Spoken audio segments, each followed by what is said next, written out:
So a few years ago, I was on a flight to somewhere and cat a corner across the aisle. Slightly ahead of me was a youngish couple with an infant who was really having a bad day. So she was doing the usual things babies do on planes because they're not really designed for air travel. So she was squawking and, squirming and fussing and very upset for at least 15 minutes or so, loud enough that everybody around was starting to get a little bit annoyed. I was trying to read a book. I don't think it was this book, but I was trying to read a book. And there's all this noise, and I had a decision to make. Should I be the grumpy guy and say, could you quiet down your kid?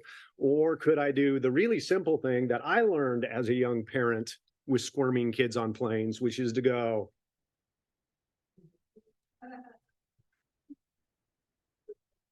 and just start playing a game of peekaboo, which is what I did, because I looked up and I saw that this child was trying to be entertained by this. This was probably a 6-month-old with one of these, a smartphone in her hand, and it was not working as an entertainment device. Big shocker right there, right? But a little game of peekaboo was all it took to shut her up for at least 15 minutes. And the woman next to me leaned over and said, "You're our hero." It was simple. I'd like to credit, my experience as a developmental psychologist, but really it just came from being a parent and understanding babies to a certain extent. Now, look, I'm not trying to cast shade on these young parents. They were doing the best they could under difficult, unnatural circumstances. Babies are not meant for air travel. But this, really, you're going to hand this to a 6-month-old and think that's going to solve the problem. Fortunately, now it's years later, the research is out. We know that putting smartphones in the hands of infants is a disaster. You shouldn't do it. Preschoolers shouldn't have access to these. So we never see it anymore, right? No, 2 weeks ago, I was in a cafe where a mom was trying to get her little toddler to go and sit at the table with her. He took one look at the table and said, "Nope," and walked away the other direction. So she goes running after him.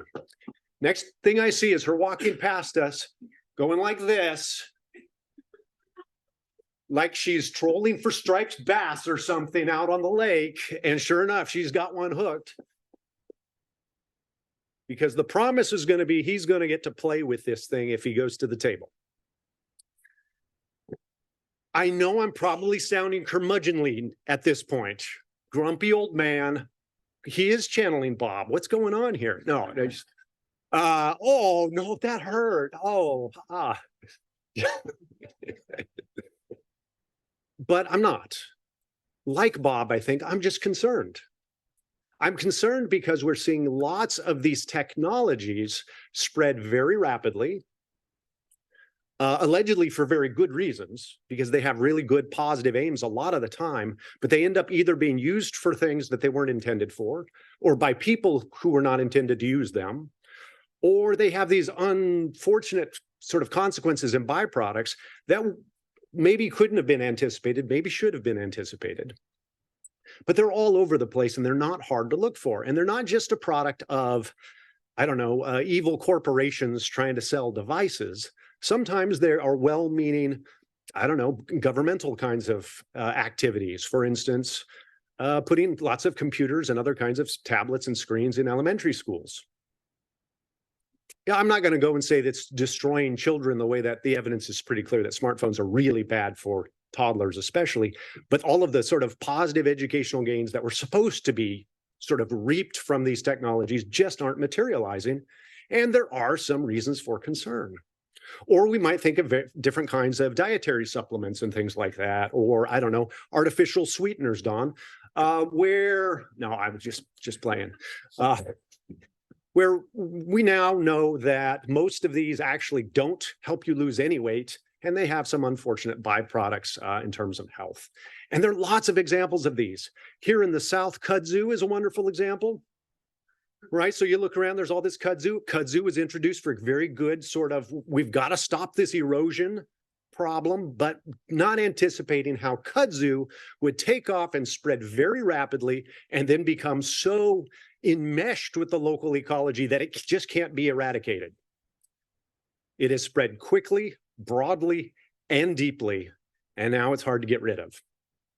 And it's having bad sort of ecological kinds of consequences. So these are various kinds of technologies that maybe seemed okay or even seemed good, but very quickly we figure out that there's something wrong, but yet it's too late to do a lot about it.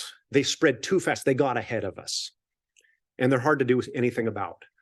So that makes me wonder, well, gee, isn't there some way? There are lots of smart people around places like Emory at this Center for Mind, Brain, and Culture. Couldn't they do something about better anticipating what are going to be those technologies that spread very quickly, very broadly, and deeply, so that then maybe we can make more informed judgments about whether to be enthusiastic about getting behind and pushing, whether saying, well, let's be prudent and let's sort of wait and see, or be very resistant to these kinds of technologies, okay?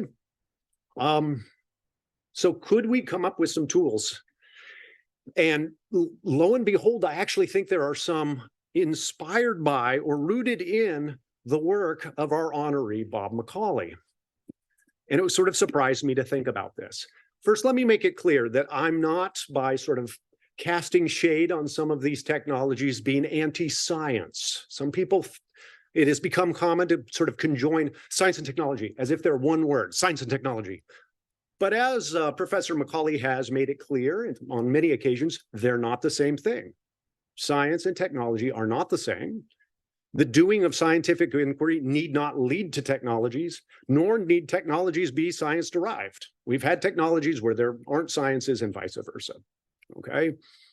It is the case that in our contemporary society, sciences and technologies are closely conjoined, but they need not be.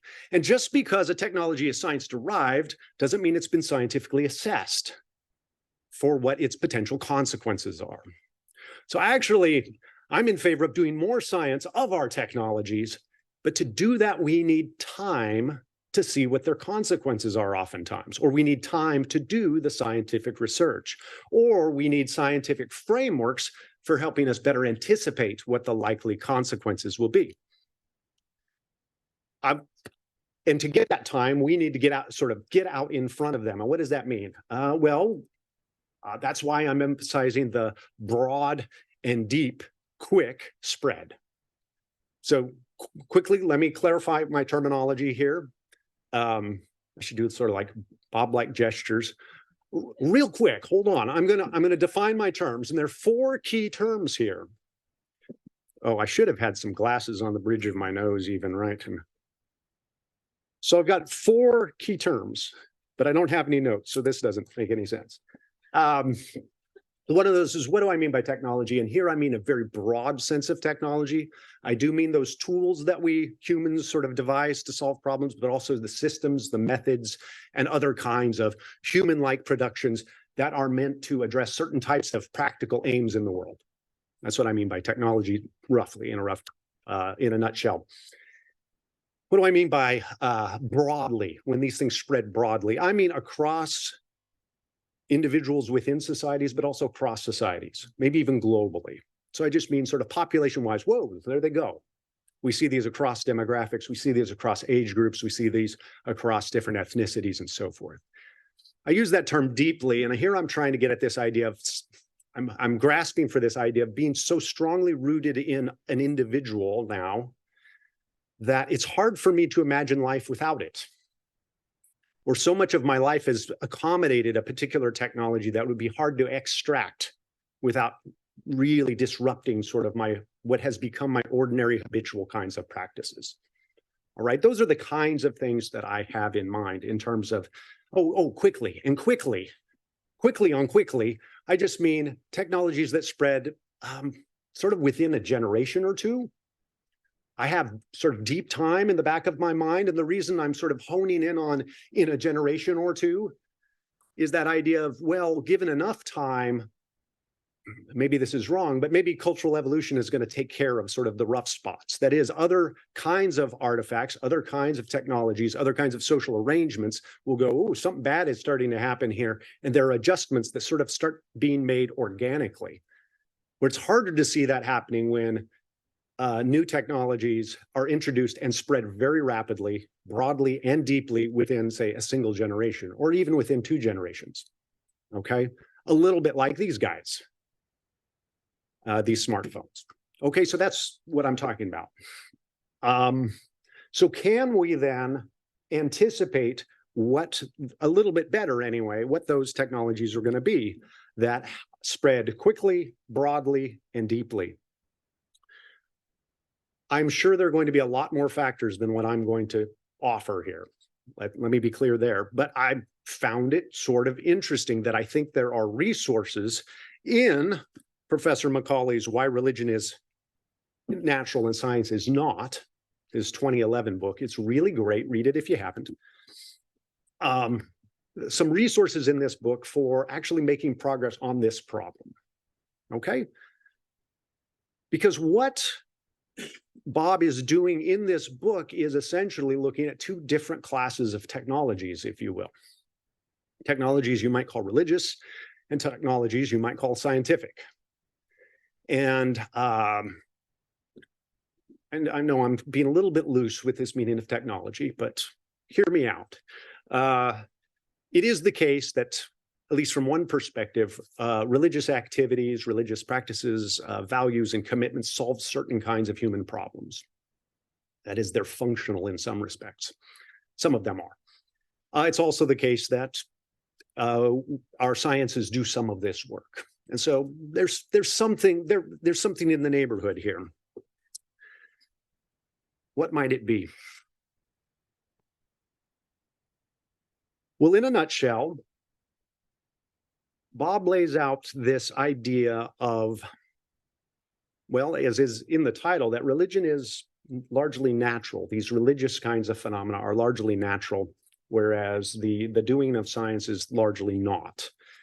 And then he explains what that is. And he needs to start by, first of all, talking about what he means by naturalness. And he's going to describe naturalness as those kinds of psychological activities that are, or behavioral kinds of routines or whatever, that are characterized by a certain high degree of fluency, automaticity, and ease. And he's playing off this colloquial sense of natural. Wow, that just sort of feels like it's second nature, or maybe even first nature. It's really easy for me. A chess master finds it natural to play a good game of chess and just, right? An accomplished pianist finds just sitting down and playing very natural. Hopefully, again, barring some kind of pathology or anything else, walking is natural to pretty much all of us, except I guess maybe we aren't all bipedal. I don't know, at least not obligatory. No. So there are lots of examples of something that sort of, it's natural. It feels natural. And there are sort of deeper and sort of more shallow kinds of ways for that, for different kinds of behaviors, patterns of thought, social arrangements to be more or less natural. And Bob's going to identify sort of 2 big types in here. One big chunk he's going to call maturational naturalness. And the second he's going to call practice naturalness. By maturational, he's trying to get at this idea of those kinds of psychological propensities we have by virtue of being human beings growing up in ordinary human environments. They're almost expected. They're not dependent on particular special artifacts in our environment or special educational arrangements, direct tuition of parents necessarily. They just tend to arise naturally. And again, walking is a wonderful example of this. Babies aren't taught to walk, and they're not given walking devices to learn how to walk. They just kind of start walking.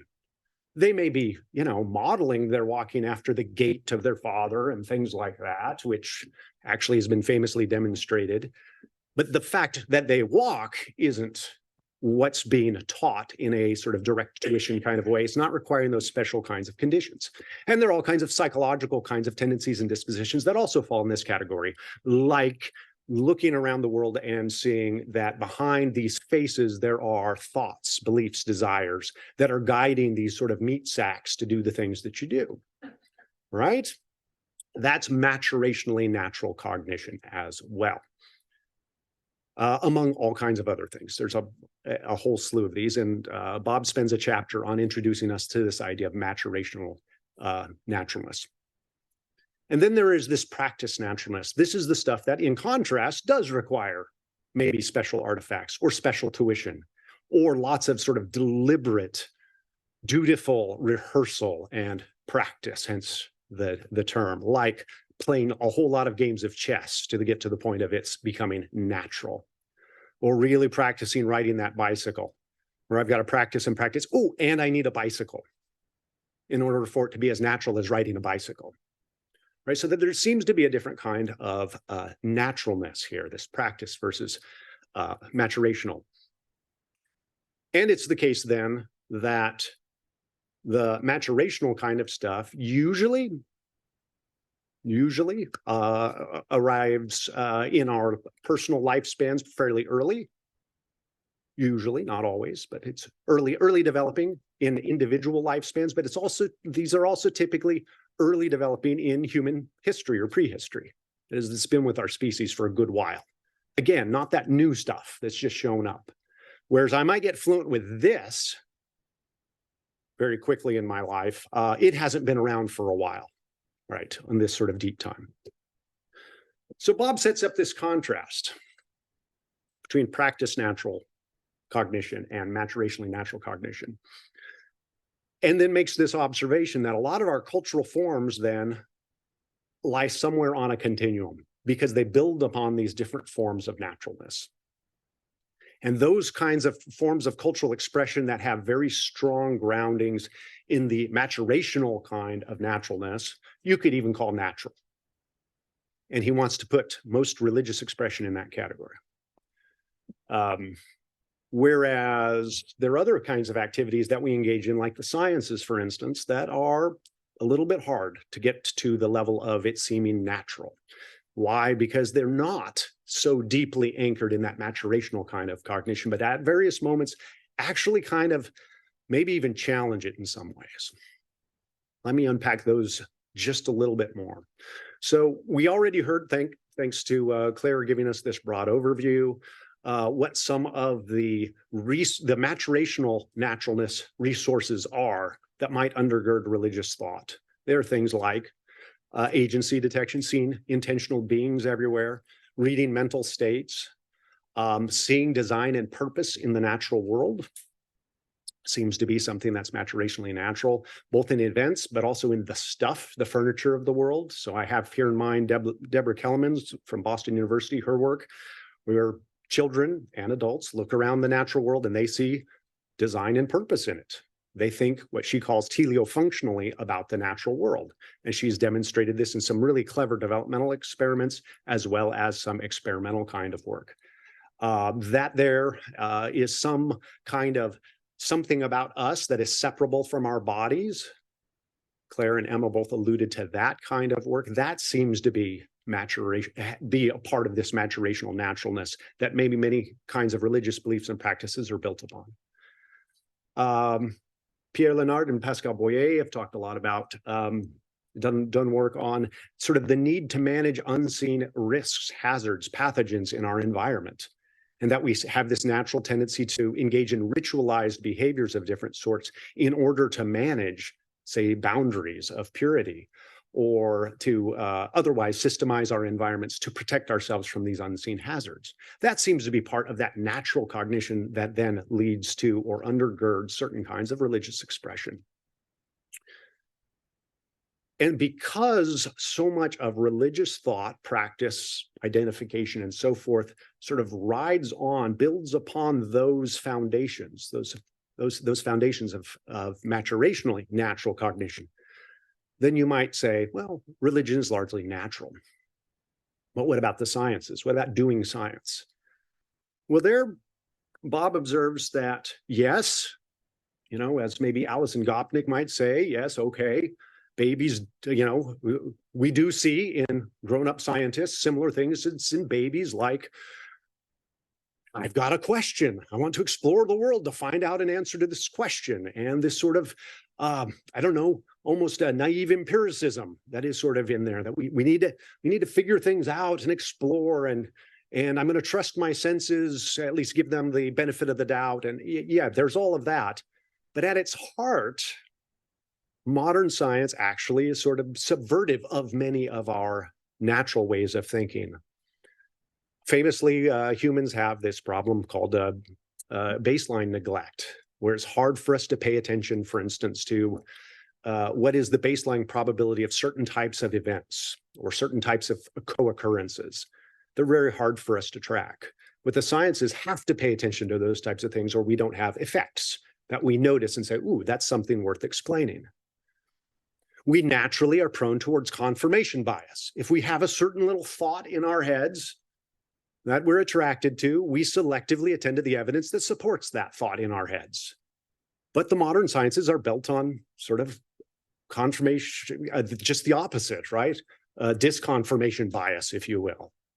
Right? We're going to selectively try to attend to the evidence that runs against those ideas that we find ourselves attracted to. And we're even going to set up our experiments to do that in a systematic kind of way. We also, as I mentioned, in the context of thinking about religious naturalness, we have this tendency to think about the world in terms of the desires, beliefs, intentions of agents, of minded beings. What do they want? What are they trying to bring about? What are they trying to do? And by and large, the sciences don't like those kinds of explanations. We try to see how far we can get explaining things without invoking things like beliefs, desires, and so forth of agents. Right? We slip more into these mechanistic kinds of modes of explanation. So Bob documents lots of ways in which doing modern science then actually works against a lot of our natural propensities in such a way that you might say the sciences are not so natural. Hence, religion is natural and science is not. But he's put these on kind of a continuum, right? And that there will be different variants of different sciences and different variances of different kinds of religious expression that fall on this continuum, from deeply sort of building upon maturational naturalness versus being on the more practiced end of things. And that's just going to be true of all kinds of forms of cultural expression. So you might think of a really sort of paradigm case of natural cultural stuff is language. That's way over here on this maturational end of things. Barring developmental pathologies or very extreme kind of strange social environments, babies will find a way to talk, to communicate in some way. They will use language. If they don't get one, they'll invent one together with others, right? It's going to happen. And you might think then somewhere on the other end of this continuum, you've got, I can't move too much because of the camera.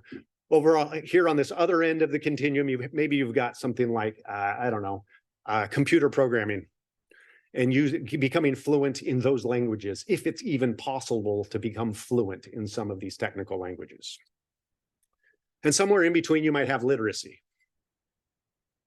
where literacy plays off of the naturalness of language and the naturalness, especially in early childhood, of the sort of code matching and finding correspondences very quickly and pattern matching.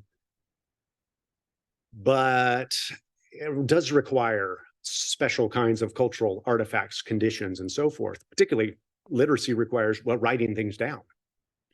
And those are artifacts. Those are technologies, writing technologies.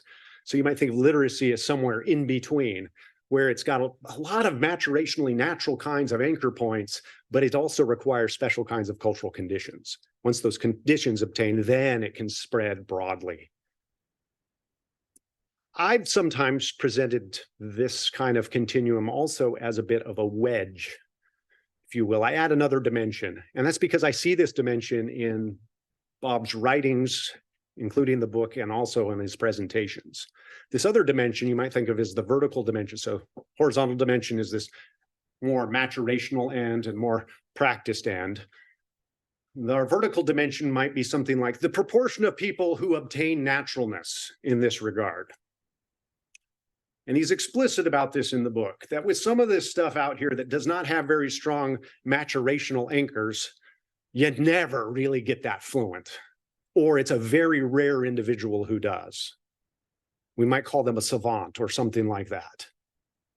They never really get there.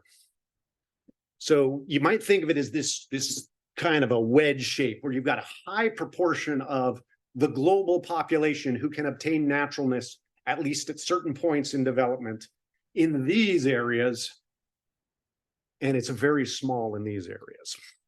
Okay, with me so far? I know it's late in the afternoon. Claire gave me a thumbs up, but she already gave the presentation earlier in the day, so. All right. Well, if that's right, then we've already begun to solve part of the problem. The stuff down on this end is the stuff that spreads really well and becomes very natural or easy or fluent in its use. And the stuff on this end isn't. So we don't worry so much about, oh, well, this science stuff, I don't know, it's spreading like wildfire, it's going to take off, it's like it's possessing our kids' minds, and they're doing science 24 hours a day because it just, like, no, we don't talk that way. It's like, this is hard work getting it in their heads. It takes, as Bob points out, lots of cultural support, lots of scaffolding and encouragement to get people to do science at all, let alone do it well. Because it doesn't sort of tick all of the maturational, natural psychological boxes. Okay? Well, let's expand maturational naturalness beyond just sort of purely cognitive systems. Since Bob is also, since the writing of the book has added so many E's to cognition, let's follow him down that path and say, yeah, we're also talking about these sort of motivational and emotional and other kinds of drivers that are going to attract us to these activities. So then we might think about things like the foods we eat, and do they take the donut?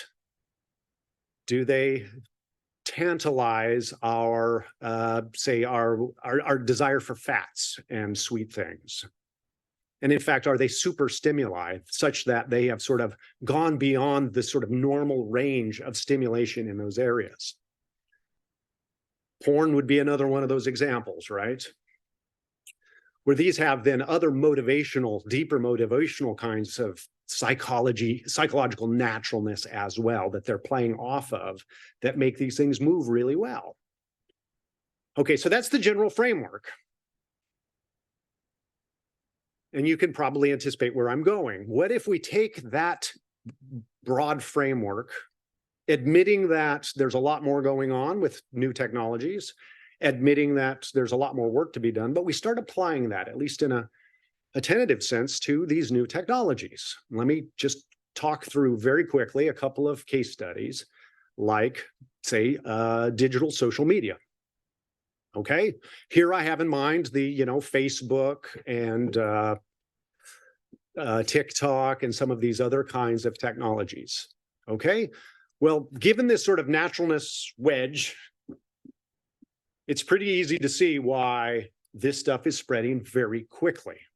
And it's not just having that sort of broad spread, but a deep one, because it's pushing so many of these maturational, natural cognitive and other psychological sort of buttons that you had to see this coming. And in fact, it almost looks designed on purpose to do this. Almost looks that way, almost. Now, smart people put this stuff together for a good reason, right? So yes, reliant on the availability of certain kinds of artifacts. Okay, well, so it's not all the way over in the fully natural thing. We have to move over just a little bit. We need smartphones or computers or tablets or whatever. We need that Wi-Fi connection. Okay, that's a broadly available technology now. technologies that are broadly available. So we need those. Those are prerequisite. It's also playing off of, these are playing off of literacy.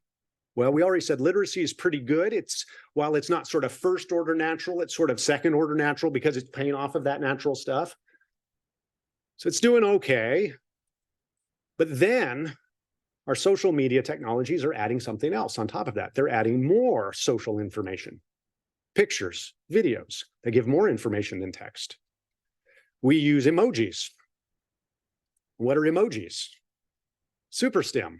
They're super stimuli, right? They simplify and make sharper and clearer what the other person is trying to communicate to you. So I don't have to read Emma's very perplexing micro expressions, right? Okay, that was a macro expression.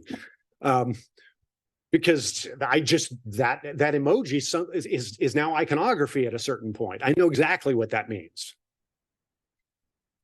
And on many of these platforms, I'm getting flooded by social information by so many more people than I could possibly process at one time in normal circumstances. That becomes super stimuli as well. I get all of these amazing reward types of things. I watched what one of my friends was doing a live stream event using Instagram. And it was the first time, I remember this because it was the first time I had watched one of these things. And so she's talking, and there are all of these things popping up from the bottom. You know, these hearts and thumbs ups and flames and 100% and things like that. And I'm like, what the heck is this stuff? So I had to have, you know, a younger person explain it to me. And then I got it, why it is that this can be so powerful, because you're getting so much real feedback, unlike what I'm getting right now. Like, oh, wow, thank you, Pascal. Yeah, because if, oh, thank you, there's some flames, good. You know,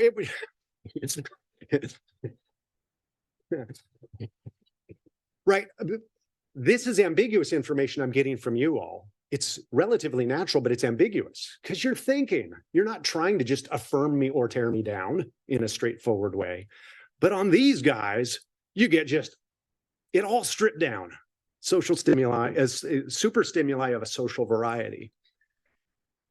And these sort of social technology, social digital media technologies like this, right? They are designed to maximize these kinds of inputs and push those reward buttons in ways that really all it takes is a little bit of reflection to go, oh yeah, this stuff has high potential to spread far and wide, get very deeply entrenched, and almost feel addictive in some respects because of the reward mechanisms it's working on.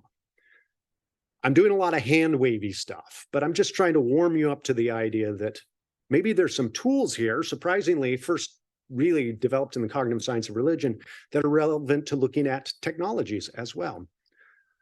ChatGPT is another example, or these sort of language-based AI of the current generation. People, you keep just calling this AI, but of course we've had AI for a long time. Really, it's a specific subtype of AI that is using these sort of verbal interfaces where I talk to the thing and it allegedly talks back and so forth, which is doing what?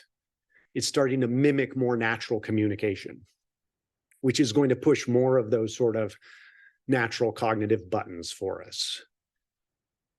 It's still dependent on the technology, so it's not going to be fully natural. There's going to be some kind of it's moving off this far end of the continuum, requires these different kinds of technologies. It requires an enormous amount of processing power as well, and energy consumption, it turns out. And they also give you very strange kinds of responses. If any of you have played around with these, especially without much skill, you know you get really weird stuff back. It actually takes a little bit of skill work to get something like ChatGPT to start giving you anything that looks remotely natural. I think lots of people are playing up so the Turing test, blowing it away, and like, yeah, your social skills not so good because no, there's something funny going on here. And it is all text at this point. So that's very unnatural. It's not playing that substitutionary, well, yes, there are some that are going to develop images and so forth, but that interactive component here is largely text-based. Changing fast, right? So by the time this gets posted online, all of what I just said is going to be false, probably. but one of the differences, at least I see from this kind of cognitive psychological analysis of whether we should be whoa or yeah about these technologies, is that it's not playing that substitutionary role that, say, social digital media is, where it's not jumping into that space where, no, I can give you social interactions. I can fill those reward centers in you, because it's not doing that. It's acting right now as a tool for writing, a tool for writing essays, writing bad essays, plagiarized bad essays, taking tests. An interesting kind of tool use that we've discovered at my little outfit is these are actually really fun for, like, if you read a paper that you really hate, like somebody, oh, I can't believe they wrote that. Have ChatGPT write a critique of that paper. It's really cathartic. It's great. Chat savages it for you. Or, okay, if you're going to be a little more virtuous, have it write a critique of your own papers. Because then it actually can help you identify weak spots in your own argument. Well, if we're using it as a tool in that way, we don't naturally go about constructing counter arguments to ourselves. It's not a natural need to write a really good essay.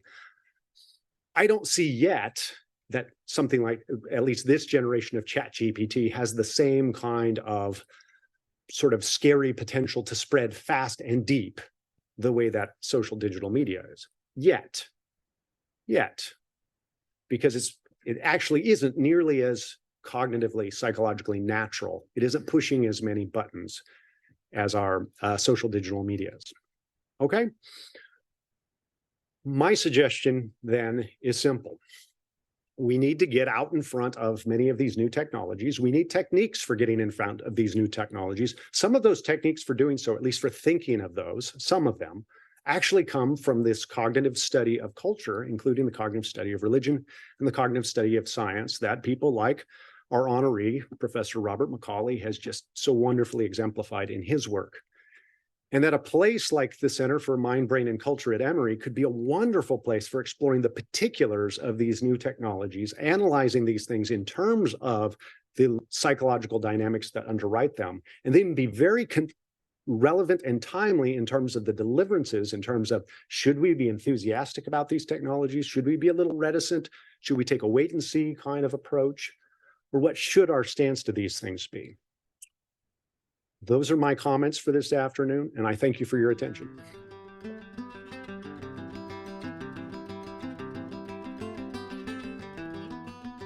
Thank you, Justin. Now, this is a question for the both of you. So this distinction between maturationally natural and let's practice. Do you see it as two attractors, or do you see it as a whole range? Is the gradient? And one particular example I have in mind is, where would you place music? There's a lot to say about our propensity towards rhythm, and so on. And then, but learning to play music is pretty hard. I mean, at least for me, it never came naturally to me, and I never learned. I'll try to honor Bob's request from earlier, and I will first try to answer it, and then I'll just look to see if he said, well, that was dumb. Okay, is that all right? Yeah. In a quick presentation like this, but certainly not in Bob's book, I failed to make clear a distinction, and that is between what's the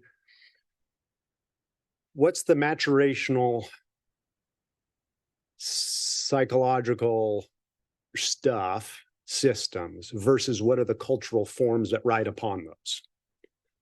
I do commonly say, well, and Bob gets there too, well, religion is natural. Well, what do you mean by that? Well, we mean it's natural insofar as these different forms of religious expression have a very close tie to this maturationally natural kind of psychology.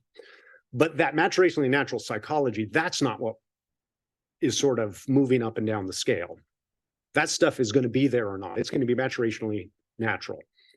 Then the cultural forms, almost any cultural form of any interest, like music, is going to have some pieces from this, but it's also going to have some elements over here. And that's what's going to then move it into a more interesting kind of middle space. Unless there's a dedicated music subsystem in our brains. That's not, it's going to be somewhere else. And hence the continuum shows up. So the two different kinds of cognition I take to be largely discrete, but once they become manifest in terms of certain kinds of more complex behaviors, then we start seeing something that looks like a continuum.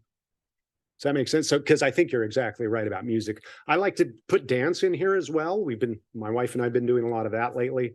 Yes, there are these sort of maturationally natural anchors for dance. It's not an accident that pretty much unless you suppress dance, it shows up everywhere somewhere. At some point in development, once you stop it, you're embarrassing us for exactly the same reasons. But it doesn't mean we've got a natural dance mechanism or something like that. How'd I do? Is this on? Yes, it's on. I think you did great. I would also say music is a many splendored thing. And there's both listening to music, and then there are people who produce music, right? And there are people who have to spend a lot of time practicing to learn how to produce music. If I might add just one comment, and that is, I have to confess, I've given this less prominence in the book than I have in subsequent work, but maturationally natural systems, for the most part, are also mandatory, which is to say you can't help yourself from them firing. With regard to these media that you're talking about, the most striking illustration for me is simply the use of images. As opposed to text.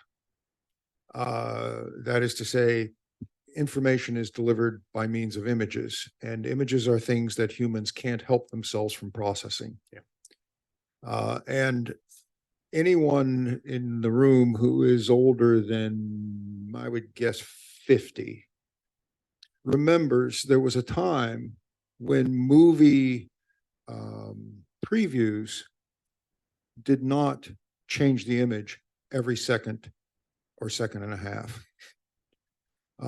When we were younger, movie previews were roughly the same length, but they would have 5, 6, 7, 8, 10-second segments of the movie where people actually had to act. Imagine that, right? In contrast to the way television commercials work, watch an NFL game and watch how they, when they switch to, commercials, what happens. And you just get this perpetual, instantaneous change of images, new image, new image, new image, new image, new image. And this is the way movie previews are as well. Why? Because it's mandatory. You won't be able to stop yourself from processing it. Thanks, Bob. And I think that's relevant to all of the issues that you've raised. Good. Thanks. Yeah. Thanks, Justin. I won't give you a macro perplexed look. Yeah, I really like the application of the maturationally natural framework to this, to understanding and predicting what might spread rapidly and deeply and broadly.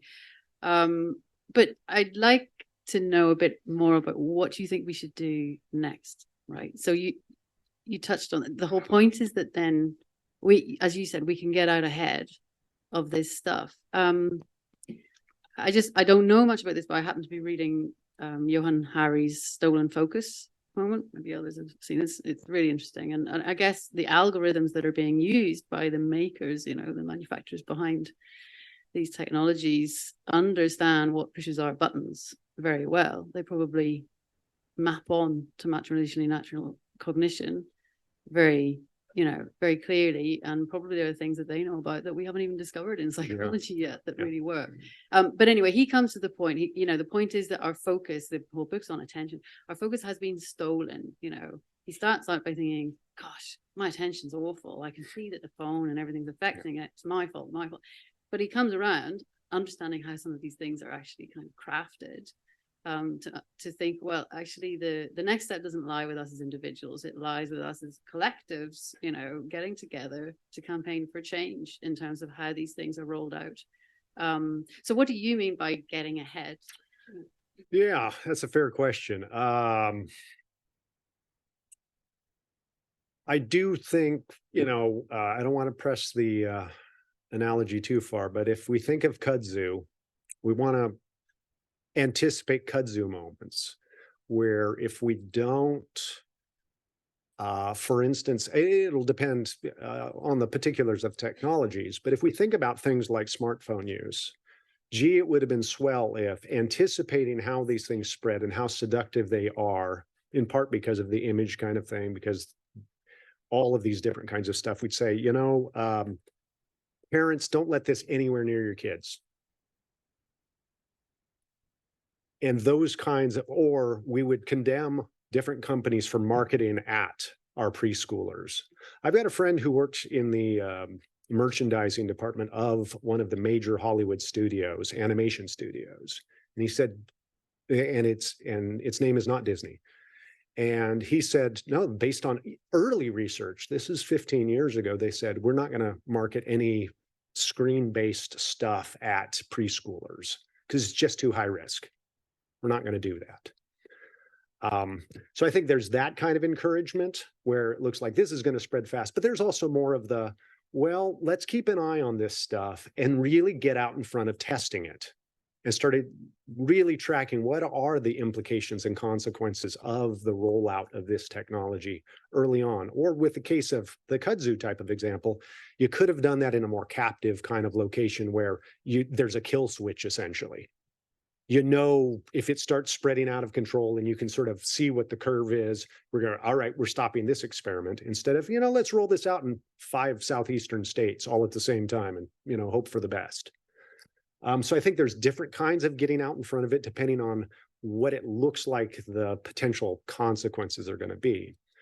But I'm sure that there are others that I'm not thinking of off the top of my head. I mean, I guess one of my little soapboxes is how frankly irresponsible school systems were at letting digital media technologies, computers, just invade the classroom.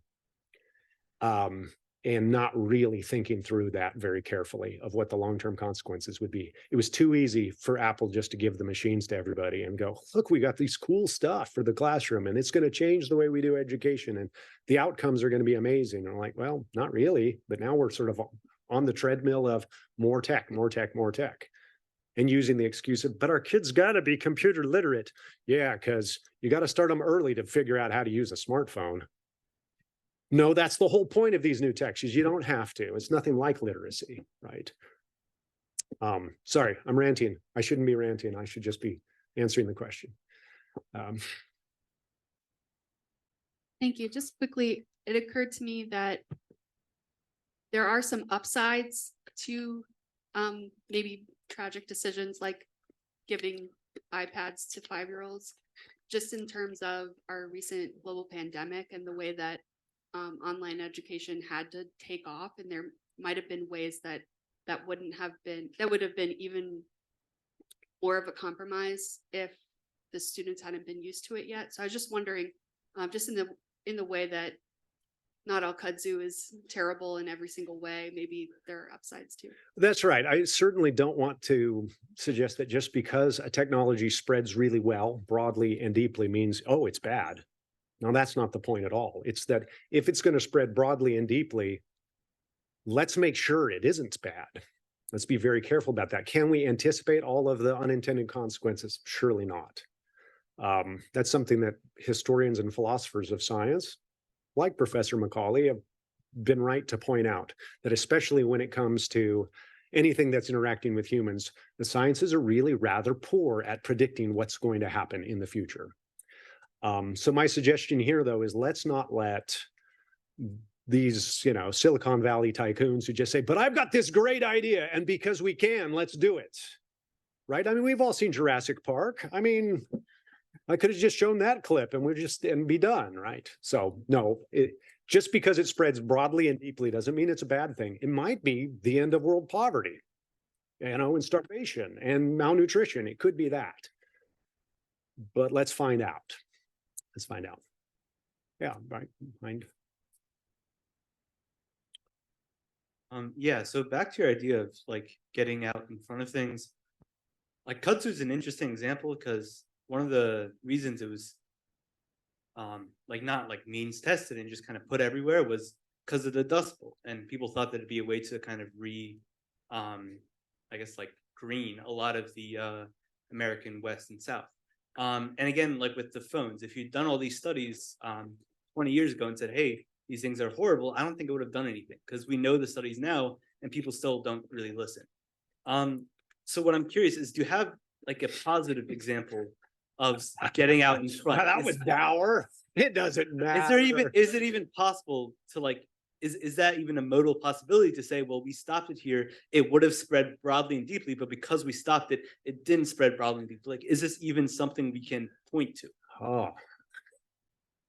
Well, I'm sure somebody clever could point to an example. These are hard to point to because if it was a potentially bad thing that was going to spread and we stopped it, I don't know about it yet because it didn't spread. But more cigarette smoke or a thing of Guinness a day. You know, I'm being Guinness, serious. orange juice and crisps. Right. You know, False that's all. claims, yeah. once they're disproven, yeah, people, but once the cultural mechanisms are in place and it's part and parcel of culture, I do think it's too late, but there is definitely a role. Like as a parent, I have a 5-year-old, I want to make an informed decision, right? And so I whether or not it's possible, in principle at least, I think it is possible to change. And I think that we want to be informed about. Thanks for that optimism. That's nice. You can buy me a And drink later. Really, to back up that, I mean, we are starting to see the introduction of dumb phones as to counter smartphones as well. People are starting to say, and people are starting to get off of certain forms of social media and saying, yeah, this is really hurting me. And so I think that's right. It's just, it'd be nice for that life cycle to be a little bit shorter than, 20 years or whatever it's been. Yeah, I was just going to say, in terms of, increasing knowledge, awareness, and regulations, increasing the safe use of technology, I think there are tons of examples. I mean, motor vehicle safety, for example, if you look at over the past 100 years, the amount of deaths per mile traveled, it's just a straight downward graph. I think the more difficult thing is what you're proposing, which is getting ahead of that and anticipating the potential outcomes of technology that's spreading so quickly. And I guess the pushback against that would be, of course, that it would limit innovation and that it could also look like censorship. There are a lot of instances in which people have come out and said, oh, listening to certain types of music like metal, playing video games that are violent, this is going to have terrible consequences. We need to stop this, and have pushed for censorship. And sometimes in advance of the actual research, which often shows that that's not the case at all, or they're very weak correlations. Yeah. So I just wonder what you think about the potential negative consequences of this type of approach that you're saying in terms of limiting innovation or kind of leading to censorship before it's really due. Yeah, well, you may have noticed I didn't say anything about government intervention. We'll start there. So I'm not looking for any particular kind of censorship of that sort. But on Claire's point, I do think of things like informing parents who can then censor their kids and what they have access to. I do think of just what it means to be a good citizen of our various kinds of social groups, to actually encourage or discourage certain kinds of behaviors or adoption of certain kinds of practices instead of just being swept along. And I do think now when it does come to governmental and more institutional kind of encouragements, it might be anticipating, well, what is coming down the road so that we can start mitigating some of the consequences of these things. We've got a friend who stopped by our home a few years ago, who is an entrepreneur, innovator, does a lot of work on sustainable agriculture, among other things.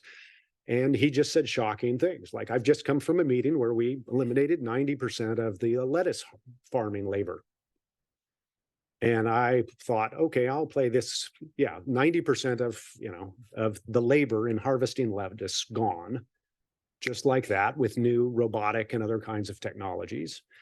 And then I was going to play along with, oh yeah, this is, but you know, don't they say that these jobs that get eliminated will get replaced by, you know, better jobs? Isn't that what's going to happen? He's like, no, people that I run with we're not that naive. That's not going to happen. What we're facing, and you wise guys need to figure out, is a future of 50% unemployment. Because the jobs are going away and they're not coming back. Those are the kinds of things we need to get out in front of, and not just sort of blithely go, well, you know, if I don't invent the tech, somebody will, so I might as well. Well, what else can you do? But I see my wife has the microphone, and that makes me especially nervous. Well, I don't know if it's too late for this, but Justin actually lives out this stuff he says. So what does it mean to get out in front of it? Well, Justin wants you to have the information to make the decisions, to make your life the kind you want to have. So when we were raising our kids, he said 2 hours of screen time a day. And that was all screen time. Television, video games, any kind of screen, 2 hours, because he knew it was bad for development. Now, I grew up in a household where the television was on like 20 hours a day. So this was like, what? Me too? Like, are you kidding? How do we do this? But he believed it was better for us. So the kids never saw me watch more than 2 hours, but I am a bad person. And so I would break that rule. But our kids did not. And so what you find is that our kids are having trouble fitting with their friends and with people they date, because our kids want to do things. And they're like, wait, don't you just want to watch TikTok? Like, they watch TikTok for 3 hours a night, and our kids don't. They're like, oh my gosh, this is boring. Can we play a game? Can we do something? But that was an intentional thing. Justin thinks we need to be closer to nature. So we have chickens that he takes care of every morning and night. Like, but knowing that connection with the earth and the rhythms and whatever is good for human beings, he really puts these into practice, and he wants people to not be afraid to be countercultural for your own health and wellness. I don't know if that helps as an example, but here's one where the technologies got stopped because they were bad. Orion never happened because it used nuclear fission to propel it. And after Hiroshima and all the damage, people wanted to know what was going to happen with all that dirt that was created by the many nuclear blasts. And so that stopped nuclear fission for propulsion of rockets, because the people asked, what about all that? What happens to all that trash in space? What happens to that trash in our atmosphere?